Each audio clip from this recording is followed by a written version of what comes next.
Ils avancent si vite. Lorsqu'il y a 6 ans, le docteur Yang Kun a filmé cette vidéo. Il était excité au-delà des paroles. Tant que la météo est bonne, nous pouvons voir clairement les nuages qui montent le long des montagnes. Son équipe étudie le transfert d'eau et d'énergie sur le plateau tibétain.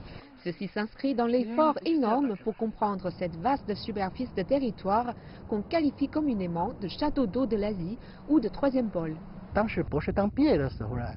À l'époque où j'ai obtenu mon doctorat, mon conseiller postdoctoral m'a parlé d'un projet noble. Il m'a dit que les prévisions météorologiques de l'Asie de l'Est dépendaient en grande partie du plateau tibétain, mais qu'elles n'étaient pas fiables. Si nous essayions, nous pourrions sans doute en améliorer le modèle. C'est ainsi qu'ont débuté 2 décennies de recherche sur le plateau. Ayant installé des stations d'observation dans les montagnes le long de la frontière de la Chine avec le Bhoutan, le docteur Yang et son équipe étudient comment la vapeur d'eau traverse la chaîne de l'Himalaya. En y associant l'observation de l'humidité du sol, les données supplémenteront les satellites d'observation des multiples cycles de l'eau sur la Terre.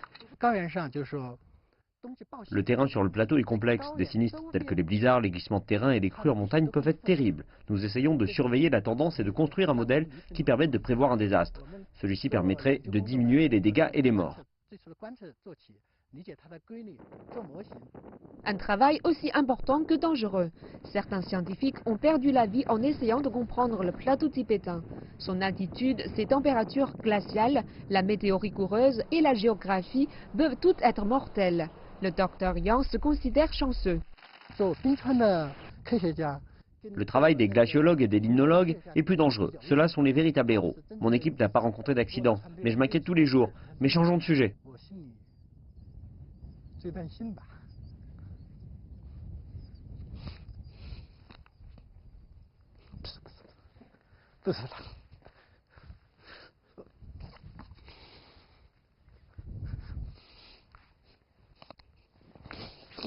L'interview s'est interrompue.